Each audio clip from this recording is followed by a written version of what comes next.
Hey, what is up? This is the Clearing the Plate resource. Just wanted to give you a preface that the first part of this is going to be a slideshow, which may be a little bit boring, but the truth is the boring stuff, the not sexy stuff, is the stuff that actually gets things done so you can go do the fun and sexy things. Overwhelm is not fun and sexy. So, in the same token, the things that you have to do to get yourself out of a place of overwhelm are not fun and sexy, but it will work all of the same if you follow along. So, buckle up and sit back. Maybe take some notes if you want to, and let's dive right in. All right. This is the Clearing the Plate resource. Clearing the plate because you've probably got too much stuff on it. You've probably bit off more than you can chew. Your eyes were bigger than your stomach, and you have landed in a place of overwhelm. And this is a streamlined system for overcoming overwhelm. So welcome, and thanks for joining me. This is for anyone that wears lots of hats because you're the ones out there doing the most. And when you're doing the most, you sometimes end up with too much, right? Bit off more than you can chew, too much stuff on your plate, and now you're overwhelmed. And you're here because you accepted an invitation, whether it was from a social media platform, my blog, an email, or maybe you just randomly stumbled across this. It's because you were looking for something or you were interested in something that had to do with removing overwhelm. That's why you're here. And in this video, I'll introduce to you the streamlined system that I use regularly to remove myself from states of overwhelm. And it's stupid simple because it kind of has to be. When you're in a state of overwhelm and like everything is going a million miles per minute, you can't use something that's super complicated and takes a lot of thinking because you're already overwhelmed, right? It has to be simple. It's simple by necessity. So here's the format. First, I'll give you a little bit about me in case I'm a complete stranger to you. Then I'll give a little bit about how the Clearing the Plate system came to be. Then I'll give an overview of the steps in the system. And then I will give you an over-the-shoulder walkthrough of how to apply the system using real examples. And then I will tie it up with a nice little bow at the end and kind of put things together in a summary. So here's a little bit about me. Hi, I'm David, and I have no authority, aka I am not a guru. I am a guy that has gone through life trying to figure out ways to do it more efficiently by understanding through experience. I was diagnosed with ADHD and other mental illnesses at a very young age. I was 16. And so I went through a good chunk of my life on all sorts of different medications that were supposed to make things easier for me, but as it turns out, not so much. I ended up taking myself off all of my meds except for one, and I claimed control of my mental health. And generally speaking, it has been in remission for several years now. And I've had to learn how to live using tools and resources and systems of my own in order to be a successful, thriving person in the world. And I have a system engineering orientation with an aptitude in low resource systems. I have been a career sound engineer for several years. I spent most of my life pursuing sound engineering. And there are a lot of pieces in that puzzle. I don't do that full time. I still, pop in for some gigs here and there. But the situations that I very frequently found myself in when I had an audio gig is it would be like, hey, David, here's some stuff. Go put together an audio system and run it. And to the point of low resource systems, it's me being given stuff that is less than optimal, and if not just like a poor situation in general. I remember one of the first audio gigs that I did as a freelancer. I walked into a club and there was a mixing board that like 13 of the channels weren't working. I was given a handful of random mics. There was 2 monitors. One of them was blown. The subwoofer was blown, and only one of the PA speakers worked, and the mic stands were falling over. So it was not a great situation to be in, but I had to make it work. Now, all of my audio gigs weren't that bad. There's many of them that were very, very good. Well, even though I may have had gear, it's been constraints of time. It's been constraints of energy. It's been not having enough hands to move things around. So I had to learn how to engineer systems, how to put things together based on the pieces that I had available, especially when the resources that I had access to were less than ideal. So I've learned how to put systems together based on what I have. And that's part of where this came from. Right. So why is this important? Why am I telling you all of this stuff? Well, I like doing a lot of stuff and I'm easily distracted. So that combination regularly results in me being in situations where I have a lot of shit on my plate. And if I don't do something about it, I will implode, AKA burnout. And that's not good for me. It's not good for anybody. So I created a system that protects me from ever having that happen again, so I can stay on track, right? I've gone through burnout. I've blown up. I've burned everything to the ground. It's happened many times over. I don't like it. So I've had to build this system so that I don't get to that point. It protects me from getting to the point where I burn out and then I can't get anything done, because that doesn't do any good for me. It doesn't do any good for the people around me. And ultimately, at the end of the day, one of my objectives, missions in life, is to do as much good for as many people as possible. That's what I work towards doing. And that's why I put this whole resource together to begin with. I mean, yeah, I built this system for me, but if it can do good for someone else, that's why I'm putting this together. All right, so let's talk a little bit about the clearing the plate system. So the clearing the plate system is not a tip, it's not a trick, it's not a hack or anything like that. You actually have to put in some work in order for it to be effective. But it is stupid simple by necessity. I already talked about this, right? This system was born from several iterations of refinement over the course of years. I didn't just come up with this yesterday. It's not something that I put together because it sounds good. It is something that I have battle tested over and over and over again. And I've refined and iterated and refined and iterated because of the first step that I'll introduce to you a little bit. That's where it started. And I'm like, okay, how do I make this better? How do I make this better? How do I make this easier? How do I get this done more efficiently, right? So in heightened states of overwhelm, executive function isn't great. And this is why this system is designed to make it easier for you to think when you have no idea where to start, right? When you're overwhelmed, when you're in that heightened state of emotional activation, a lot of nervous system deregulation, it's hard to think clearly. As much as you may like to think that under high amounts of stress, you have crystal clear thinking, you probably don't, right?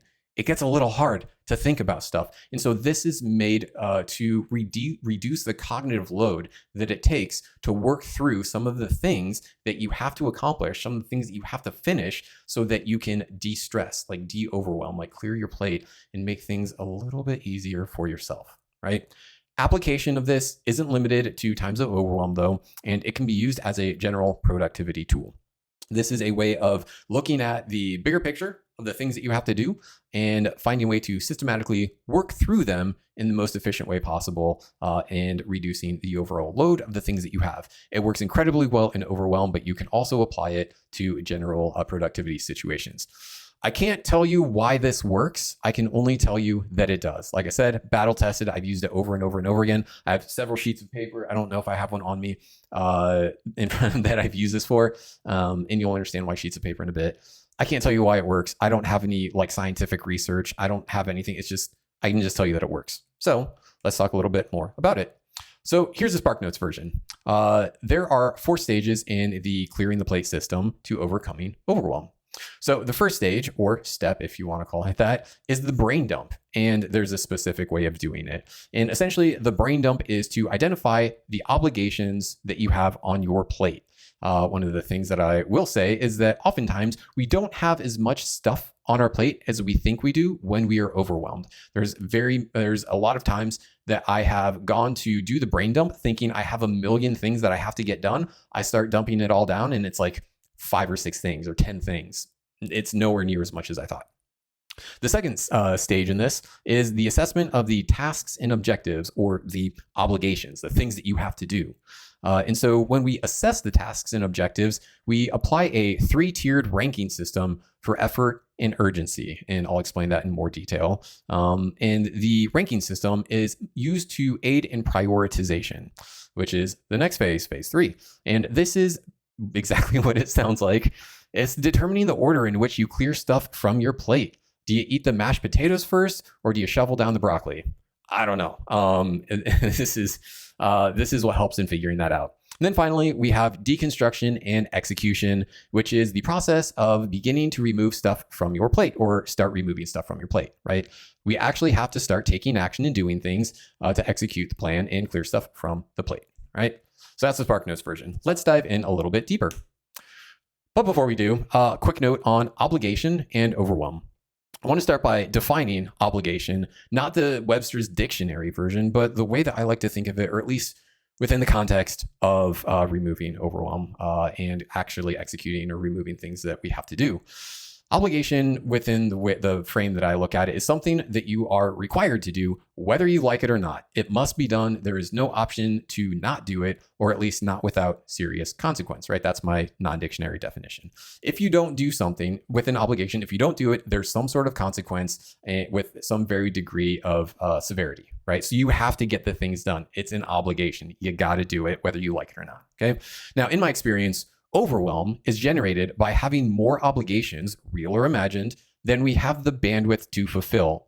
It's the so much to do, so little time effect. Now, I also want to point out, highlight this real or imagined obligation. This is something that I've been working through a lot recently as well, is that some things that we think we are obligated to do, we in fact are not obligated to do. And one of the things that you may come up and face while implementing the clearing the plate system is that you may find that some of the things that you think you're obligated to do, you're really not. And then you can just not do it.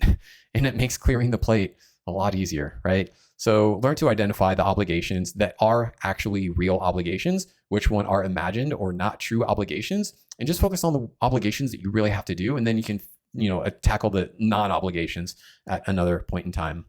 The other thing I'll highlight is the having more stuff than we have the bandwidth to fulfill. Bandwidth shows up in a couple different ways. It's attention, it's time, it's cognitive load, it's duration. Like there's a lot of different types of bandwidth, right? And so the bandwidth, the way that I think about it, is a function of time, of energy, of duration, of attention, and all of those things combined into one. But in this, we will break them down a little bit more in depth. All right, so a quick distinction. There's a difference between tasks and objectives, the way that I see this. And this is going to come up when you start listing all of your obligations or the things that you have to do. So here's the difference. A task is one single action step, i.e. clean up the email inbox, right? You just go through and you delete all the emails that you don't need to read. An objective, on the other hand, is a collection of tasks. For example, creating a clear the plate resource, right? This is something where I had to go in multiple phases to create this resource. I had to go in and hash this all out on a sheet of paper to get the bullet points. Then I had to take all of that and then put it into a slideshow. And then I had to create the walkthrough example. And then I had to come in and I had to film it. And then after filming it, I have to go and post it on whatever channel that I'm going to host it on. And then I have to roll it out to all the people that want to look at it, right? So it's an objective. It's a collection of small tasks. And this is going to make a little bit more sense down the road. But the reason that this is important is because the natural impulse when trying to remove stuff from your plate, remove overwhelm, just like clear stuff out, natural impulse is to think of all the tiny steps that are included in any particular obligation. Like I just explained, I got to do this and I got to do this and I got to do this and I got to do this in order to roll out the clearing the plate resource, right? That is a natural impulse. And this is why it can feel overwhelming, because you're thinking about all of the things that you have to do just to get one thing done. So by writing down an objective instead of all of the tasks that are required by the objective, you are able to more easily empty it from your mind. Details can come later. The most important thing is emptying all of the stuff that you need to do from your mind so that you can start thinking at it from a different perspective, right? Okay. Step one, let's actually dive into the meat and potatoes. This is the obligation brain dump, or emptying your mind, emptying your brain, getting all the stuff out of your mind and actually onto the plate. So the first step is to grab a blank sheet of printer paper and flip it sideways. The reason why it is a blank sheet of printer paper and flipping it sideways is because it changes the way your brain is dumping the information out onto a sheet of paper, right? We are so used to looking at a lined sheet of paper and we have to fit within the box of the lines. There's a certain amount of space we're putting things in. And it's like, we're just used to, on a lined sheet of paper in a vertical orientation, our brain is just used to processing things in a specific way. Ever since we started taking notes in school when we were, 7, 8, 10 years old and like writing essays, where our brain just works differently. Versus if you think about if you're drawing on a blank canvas, there's no restrictions, right? And so that's the purpose of this, is to kind of like reset any of the restrictions that may come innately from writing on a sheet of a lined notebook paper, right? We're just trying to break the patterns a little bit so that it gives us space to think a little bit differently. All right, so super, super important, super important, right? After you grab that, write down one task or objective that you feel obligated to do, right? Don't at this point, don't try to figure out if it's a real or perceived, real or imaginary obligation. Just write it down. Whatever the thing is that you think you're obligated to do, write it down. The thing that you have to do, and just put it down on paper. After writing it down, draw a circle or a box around it. Just, and that's it. Put the thing down on the sheet of paper, put a circle around it. And what that does is it just kind of solidifies the emptiness. It's like, okay, cool. I don't have to think about this anymore. Can't tell you why it works. Can just tell you that it does. After you've done that, write down the next task or objective, draw a circle or a box around it, and then continue until you can't think of anything else that you have to do, right? We're just putting these things, we're dropping it. It's it. I don't have to think about it. Don't have to think about it. Dropping it, draw a circle around it, and just do that until there isn't anything left. And now it's all out on the sheet of paper, and it frees up some bandwidth in your mind because it's not all spinning around in one big mess. It's right out for you, laid out, black and white on a sheet of paper. Super easy. At this point, while you're doing this, do not think about importance, relevance, or urgency. That is going to come later. It's going to come next. But don't get hung up on this. The whole point is to just empty your mind of all of the things that you think you need to do so that you can think about it differently. Now, I've said this before, there may not be as much stuff that you write down as you think there should be, and that's normal. If you get to that point where you've written all of the things down that you have to do and then you can't think of any more, just stop and breathe a sigh of temporary relief. It's okay. Cool. You got it all down. And it may not even be as much stuff as you thought you had to do. That should be a relief in and of itself. When you think you have to do a million things and you only have 10 or 15, you can breathe. It's okay. Trust me. So once you've got all that stuff down on a sheet of paper, the next thing to do is an assessment of the tasks and objectives. And this is going to come in 3 parts. So this step is about assessing every item and assigning it a rank using a 3-point system. And this is both in terms of urgency and effort, which we will unpack those a little bit more in a second.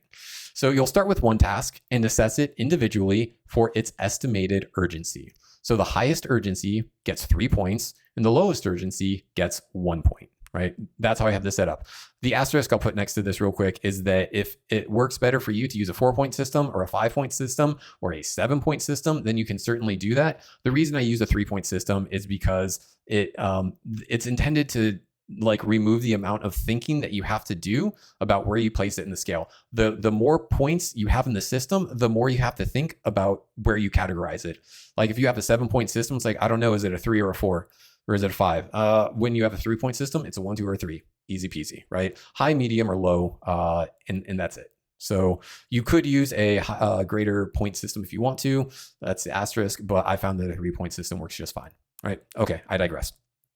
So you'll start with one task and assess it individually for its estimated urgency using a 3-point system. After that, you will assess it individually for its estimated effort. Again, highest effort gets 3 points and the lowest effort gets 1 point. It's that simple. However, word of caution, go with your gut impulse on this. Try not to overthink it, which may be a lot to ask. I know when you're in overwhelm, you're inherently overthinking everything. So to not overthink everything, I know it's a big ask, but do your best to just go with your gut instinct, okay? Not everything can get 3 points on both accounts. So if you've got 15 items on the sheet of paper, I get it. They're all probably super important, or maybe they're not. But not everything can get 3 points of urgency and 3 points of effort, right? There has to be some differentiation. So be cognizant of that. And the other thing I'll say is focus on individual assessment and don't fall into the trap of comparing urgency and effort of all tasks against each other to determine the points awarded. In other words, if you are comparing replying to client emails and cleaning out your email inbox, don't try to compare those and be like, well, if this one takes 2 points of effort, then that one takes 1 point of effort. No, like maybe they both take 2, maybe they both take 1, maybe one takes 1, maybe one takes 2, whatever. Don't try to compare the individual tasks or objectives, the individual items against each other for their ranking. Just compartmentalize all of them, go with your gut. And if it feels like it's a 3 out of 3 in urgency, then give it 3 points. If it feels like it's a 3 out of 3 in effort, give it 3 points. If it feels like it's a 1 out of 3, 2 out of 3, whatever, give it what you think it should get within the context of itself, not relative to any of the other items. So now you may be thinking, well, David, how do I think about urgency and effort, right? Or maybe you're not thinking about it. And if you are, I'm going to tell you anyway. So let's define urgency. Urgency, the way that I like to think of it, is a function. It's not just a single thing. It's a function of both importance and time-boundness. Think deadlines, right? It's got to be done by a deadline. It's got to be done by a certain amount of time. And importance is something is very critical about it being done sooner than later, right? So we look at this. The sooner the deadline, the higher the urgency. Duh. The greater the consequence, the higher the urgency. Duh, right? If it's got to happen really, really soon, and if it's got dire consequences if you don't finish it, that's a pretty high urgency, right? So if a task has no deadline and no consequence, it's inherently 1 point of urgency, right? There's no consequence if you don't do it. There's no deadline for you to get it done. There's no urgency. It might even be 0 points of urgency. You might even find out that you don't need to do it at all, and you can just clear it off your plate because there's no deadline and you don't have to do it, right? Easy peasy. Now, if not completing a task creates the risk of something blowing up, breaking, or falling apart if you don't complete it in the next 24 hours, it's inherently 3 points of urgency, right? If something blows up because you don't do XYZ within the next 24 hours, like that's incredibly problematic. That's got a high level of urgency, right? Now, if a task has a deadline 3 days out and has moderate consequence, it might have 2 points of urgency, right? You don't have to do it right now, but you got to get it done pretty soon, right? Especially if something bad might happen if you don't, right?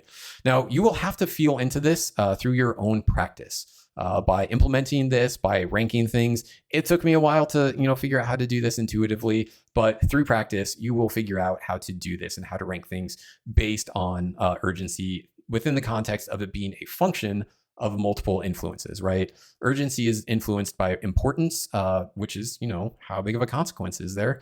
And then also, time boundness. When's the deadline? What do you have to have done by, right? You will feel into this over time if you practice using this, all right? All right, so now let's talk about effort. It's also a function. It's not just one single thing, right? The way that I look at effort is it's a function of energy and time or duration and cognitive load, right? Don't read anything else. Let me talk about this for a second. When we talk about energy, we talk about expenditure, right? If you're walking upstairs, you're expending energy. If you're walking up the stairs for 5 minutes, that's energy over a duration of time, right? We're not just talking about the amount of time, we're talking about a specific duration. It's not, do I have to do this at 4:30? It's how long do I have to do it for? And cognitive load is how much do you actually have to think about it, right? How much mental bandwidth is it? It's a lot. It takes a lot more cognitive load to create an outline for a PowerPoint presentation than it does to clear out your email box from junk mail that you don't need to read, right? Different cognitive loads. Effort is a function of all of those things together, right? So the greater the energy it takes, the more energy it takes, the greater the effort. Duh, right? The more time it takes, the greater the effort. The greater the cognitive load, the greater the amount of effort. So if it takes a high amount of energy, a long time to do it, and a high cognitive load, it is going to be a lot of effort. So if a task takes 1 to 5 minutes, you barely have to think about it, and you can do it while sitting at your desk, it's inherently 1 point of effort, right? You don't have to think about it. You're sitting at your desk, takes a couple minutes, easy peasy, right? Not a big deal. If a task requires multiple deep work creative sessions across several days, and you need laser-like focus to complete it, it's inherently 3 points of effort. An example of 3 points of effort would be me creating this presentation. It took a lot of effort. It looked very much like this: multiple deep work creative sessions across several days, and I need laser-like focus to do it. I cannot be distracted when putting something like this together, right? Now, if a task takes a solid hour, you don't have to think very hard, but it's a bit of a grind, then it might be 2 points of effort. Again, you will have to feel into this on your own through practice. It's not going to come easy the first time that you do it. It will take a little bit of work. But if you implement this a few times, you'll catch on pretty quick, although you might just get it right away. It may not take a lot of practice. It may only take you one time through. So, but again, it is the rankings applied for this is going to be unique to each person. Let me pause. One thing that I will say with these rankings is that you're using a 3-point system, but when mapping this out, I'll show you what this looks like. I like to use symbols as opposed to being like 1 point, 2 point, 3 point, right? So I'll use a star and a plus sign. I find that makes it a little bit easier to use a symbol than assigning it a number, right? Because again, it breaks that standard way that we're used to processing things, where I have to drop a numerical value. No, I just give it 1, 2, or 3 of whatever the symbol is, right? So you can, again, feel through that on your own through practice. All right, let's get back to the main jam. So step 3, the third stage of all of this is prioritization. This is where the rubber meets the road. Okay. The goal of this is to dissipate the dark cloud hanging overhead as soon as possible. And when I say the goal of this, the goal of the clearing the plate resource, right? When you're overwhelmed, you probably got some anxiety and there's that dark cloud hanging overhead. The whole point of clearing the plate is to dissipate that dark cloud and make it go away. So urgency is the primary indicator that we use, and this aids with prioritizing, right? We want to focus first on the most urgent, and then we use effort as the secondary indicator, and this helps with prioritizing two tasks of equal urgency, and we'll look at that a little bit more. 3 points of urgency is the highest priority and should be done first, right? If you have to send an email to your boss and you get fired if you don't, well, that's 3 points of urgency. Like, you got to get that done first, right? And so then we work backwards, and then we snowball by starting with the highest priority and the lowest effort, and then move to the highest priority with the greatest effort. So that is basically the way the snowball looks, right? Highest priority, lowest effort, move to highest priority and the greatest effort. So that if you've got something that is 3 points of urgency and 3 points of effort, and something that is 3 points of urgency and 2 points of effort, in something that's 3 points of urgency and 1 point of effort, you start with the most urgent and least effort, right? You do that first and then move on to the thing that requires more effort, because you get something off your plate, you get an easy win, you get to move on to the next thing, right? So with the reverse snowball, you essentially start with the item that has the highest priority and the greatest effort, and then you move to the item that has the highest priority with the lowest effort.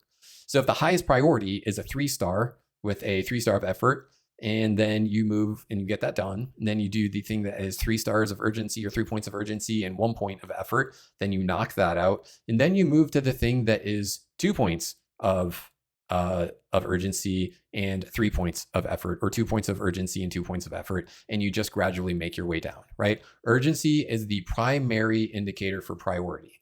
We start with the highest urgency and knock out the tiers of urgency based on how much effort it takes, right? Now, as you do this, you may realize that some things have more or less urgency or effort than you first thought that they would. That's normal. That's okay. Just roll with it, right? If you think that something has a very high urgency and a very high amount of effort, and then you start doing it and realize that it actually isn't going to take as much effort as you thought it would, well, just get it done. Like, you don't have to say, oh, this isn't taking as much effort, I'm going to move to the other thing that requires more effort, and then I'll come back to this. No, just knock it out, because the whole point is to clear your plate. The form or the order isn't as important. Again, this whole system is just to make it easier for you to think your way through it, right? And give you some sort of baseline structure to process all of your obligations, to knock them out in the most efficient way possible. But at the end of the day, the goal is to clear your plate. And if you go through all of this and you start knocking out some of the obligations in a slightly different priority than you initially anticipated, that's okay too. All right. Okay, finally, we've got deconstruction and execution. So the purpose here is to focus on the steps necessary to complete the objective or task in front of you, not map out all the steps for every task, right? If you've got 10 tasks and 3 of them are objectives that require multiple steps, you're not going to go through and figure out all of the steps for all of those things. You'll just work on the thing directly in front of you. So perhaps the better order for this would not be deconstruction and execution, but rather execution and deconstruction. You handle the thing that is directly in front of you first, right?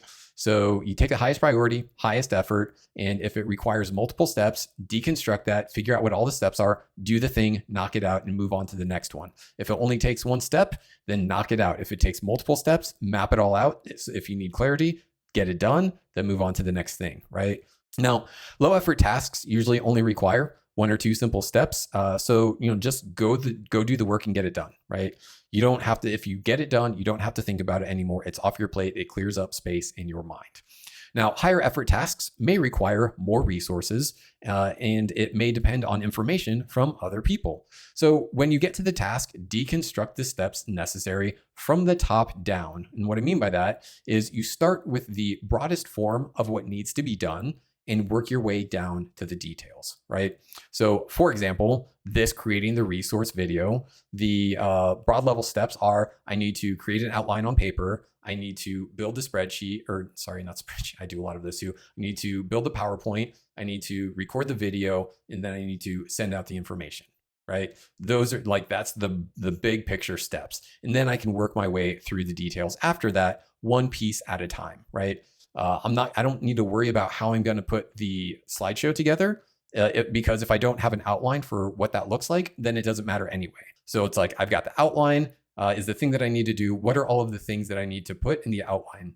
Well, I need introduction. I need to break it down into phases. I need to talk about all of the things. And then once I have that, then I can plug it into the slideshow, and then I can build out the bullet points in more detail in the slideshow, right? Start with the thing immediately in front, do that, break it down by the biggest pieces, and then work your way into the more refined details, right?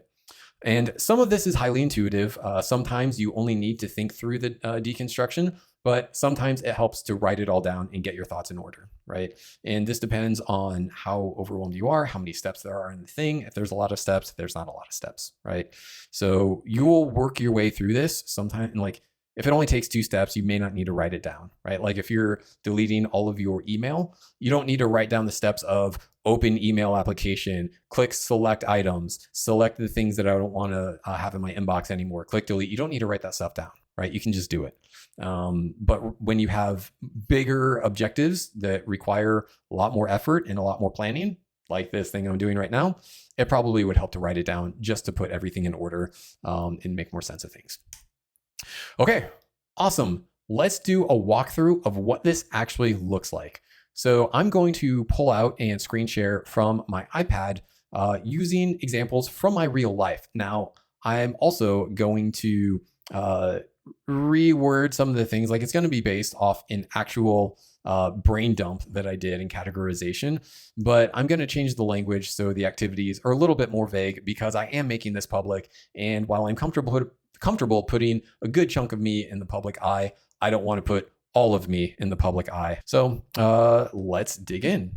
All right, so before I get into this step-by-step over-the-shoulder walkthrough of what this looks like, the thing that I'll say is I'm going to be doing this on my iPad on a blank horizontal canvas. I do not typically do it on my iPad. In fact, I don't ever do it. I usually do it on a sheet of paper like this, right? That is my standard practice. I have a lot of sheets of paper that look like this, where I have put the things down, drawn boxes around them, and then cross them off as I figured it out, or rather as I completed them. So it's really hard for me to capture like writing on a sheet of paper. So for the example, I'm going to be doing it on my iPad, and I suppose you could do it on some sort of tablet device if you want to. I'd like to think it would have the same effect.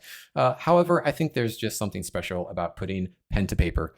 But yes, for the over-the-shoulder walkthrough, I'm going to do it on my iPad so you can see what it looks like. It's going to be white on gray because I just don't like white screens.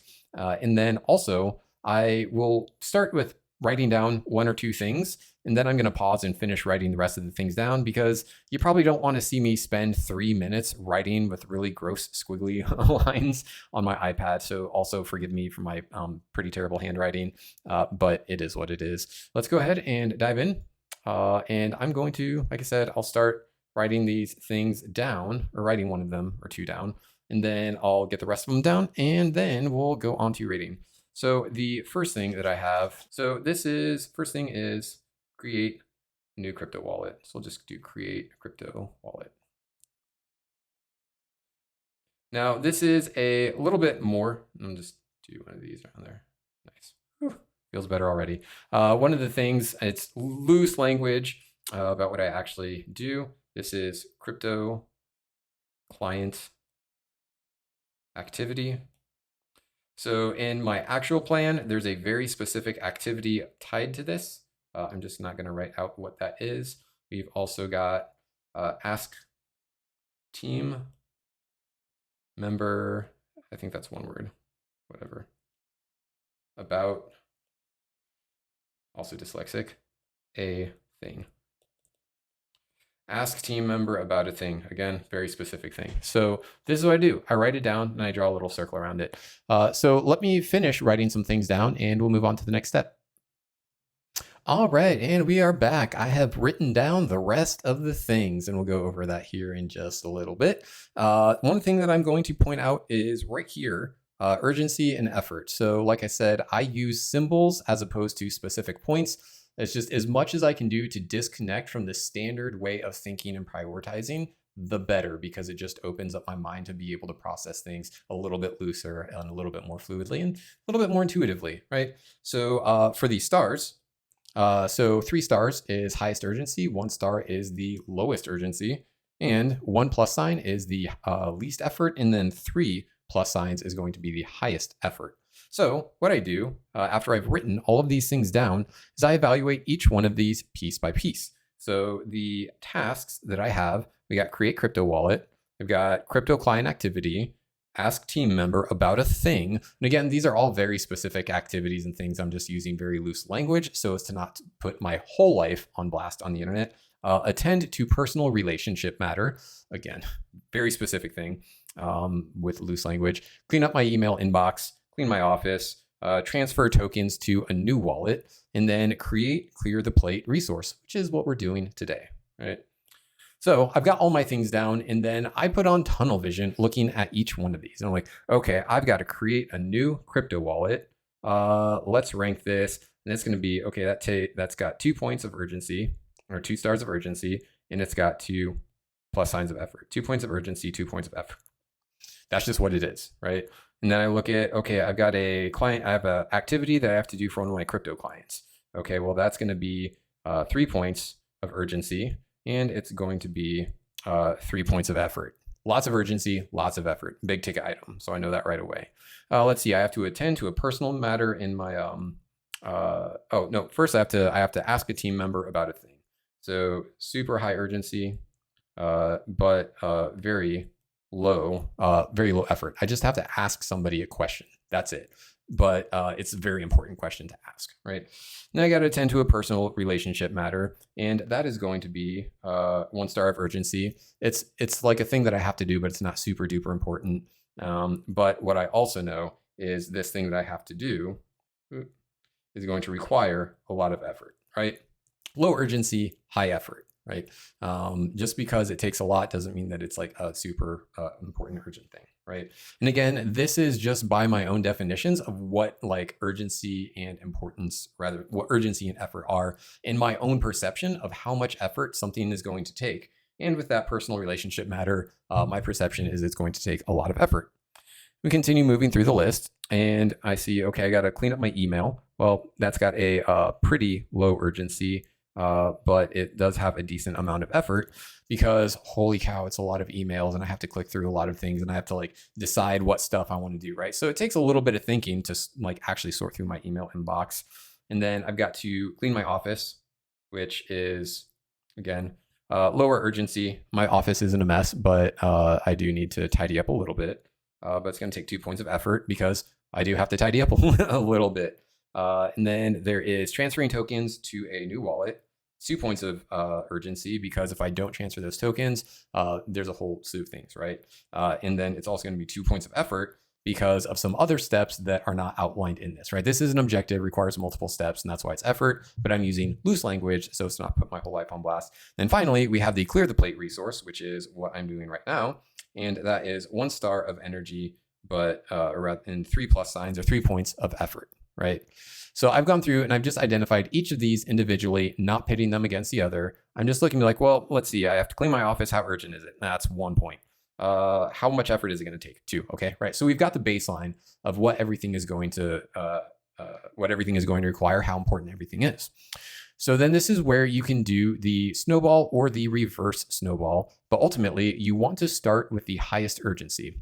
So the snowball would be starting with the greatest importance, least effort, right? So I look through this list and I'm first just looking for the highest urgency.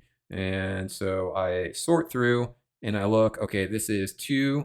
Oh, this is 3, this is 3, this is 1, this is 1, this is 2, 1, 1. Okay, so these are the 2 highest urgency items. And then I'm like, which ones are going to take the most and least amount of effort? Well, one's going to take a lot of effort. This one's going to take very little, right? So this is the one to start with. Start with the highest urgency and least amount of effort. And then I move forward and I knock that out. It's like, cool, I just have to ask a question and that's the end of it, right? Knock it off the plate. Easy peasy. And then the next one is, okay, highest urgency, and then increasing amounts of effort, right? Okay, cool. Well, the only other 3-star urgency is the crypto client activity. So now let's knock that out. Cool. I have the highest urgency, biggest ticket items knocked off my list. I did the 2 things that carry the most consequence if I don't do them. So now we keep moving forward. I got to keep getting stuff done. Got to keep knocking stuff out. We've killed all of the big ticket 3-point items for urgency. So now we look at the 2-point ones. It's like, okay, we've got create the crypto wallet. And then this is 1 star, this is 1 star, this is 1 star. And then we've got transfer tokens to a new wallet, right? And I don't remember if these wallets are related or not. But in this case, they have equal urgency and equal amounts of effort. So it's a player's choice, right? And it could be that these 2 things were actually related and I need to create the wallet before transferring the tokens to the new wallet. But I don't think that that was actually the case. I think they were 2 completely different situations. At any rate, we're looking for all of the 2-point urgency items, which is creating the wallet and transferring tokens, right? So we knock them out one at a time. Okay, cool. Created the wallet and I transferred my tokens. Sweet. So I've only got 4 things left on the list. And then we go, and now we're to the 1 star or 1 point of urgency. So they're the least urgent things.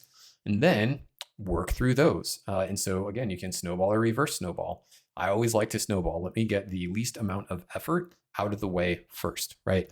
So I've got, okay, we can clean up the email box. Well, let's see. So the 1 star personal matter, high effort, clear the plate, high effort, clean the office, and then clean up email inbox. Okay, those are about equal. So it is, again, player's choice. Which one do I want to do first? Well, I'll just clean up my email inbox. I think that's actually going to be a little bit easier than cleaning up my office. Now I'm going to go clean up my office, right? So now I'm left with 2 things. I'm left with 2 things. One of them is attending to a personal relationship matter, which is 1 urgency and 3 effort, and then create the clearing the plate resource, which is 1 urgency and 3 effort. And then I think, well, hold on. One of these is going to take significantly more effort than the other, which is clearing the plate, right? I don't stake these against each other at the beginning. I'm just thinking, okay, this personal matter feels like it's going to require a lot of effort. So I don't want to do it immediately because it's a super high effort thing and it's low urgency. But now that I'm left with 2 things left to do that seem to have equal effort and equal urgency, it's become a little bit clear to me that maybe one of them requires more effort and maybe is a little bit higher urgency, right?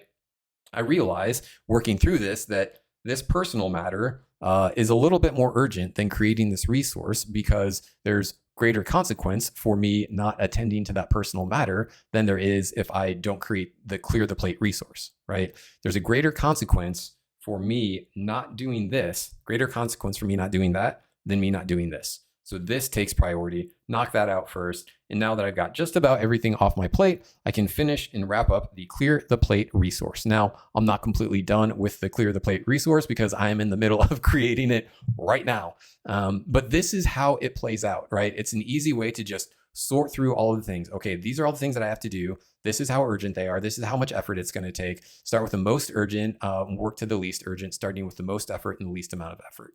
Or starting with the least amount of effort, working towards the most amount of effort. Now, somebody can reverse snowball, start with the thing that's the most urgent, most effort, and then work towards the least urgent, most effort. But I like to snowball myself because it just gets the easy things out of the way. And then once you've got everything out of the way, you can move on with life. You can breathe. You can sleep a little bit easier, you know?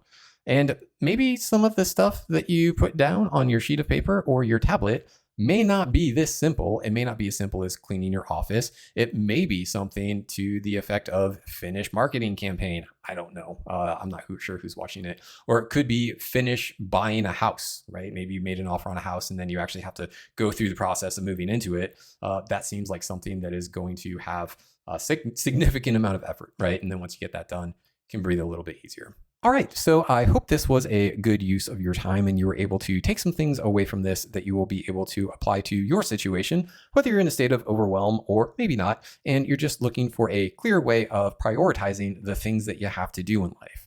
Again, there's obligations, which are things that we have to do. that there's some sort of consequence, that a bad thing will happen if we don't do it. And then there are just, things that we want to do. And what I've found in my experience is that we're able to more easily enjoy the things that we want to do when we've already cleared from our plate the things that we have to do. It is really difficult to enjoy the fun things when we've got the obligation looming in a dark cloud over our head. Now, sometimes that's not 100% avoidable. Sometimes it does take time to clear the black cloud, but 10 out of 10, I've found that it is always worth clearing the plate to be able to breathe a little bit easier, sleep a little bit easier, and enjoy the fun things in life a little bit more. Again, you can apply this to any situation. You can apply it to any productivity.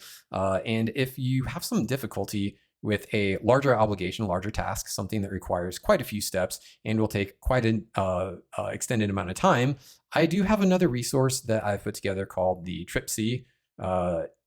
At least that's what it's called right now. And if that's something that you're interested in, if you drop a comment, shoot me a message or something like that, I can get you to that resource. It's a really good tool for creating an execution plan for something that requires a lot of steps and a lot of checkpoints in order to complete, especially if it's a very, very important item for you to accomplish. So yeah, let me know. And also, if you're working on actually implementing this and you want some extra eyes or you want to get some input from me, you can always reach out. You can always, I'm very easy to find. I'm very easy to get a hold of. You can shoot me a DM on multiple platforms. If you look hard enough, you might actually be able to find my phone number. I don't know though. Email's pretty easy to find too. So feel free to reach out if you got any questions for me, or if you would just want some eyes on your work or just some extra clarity on any of these topics. So until next time, dig in, have fun, clear your plate, and I will catch you later.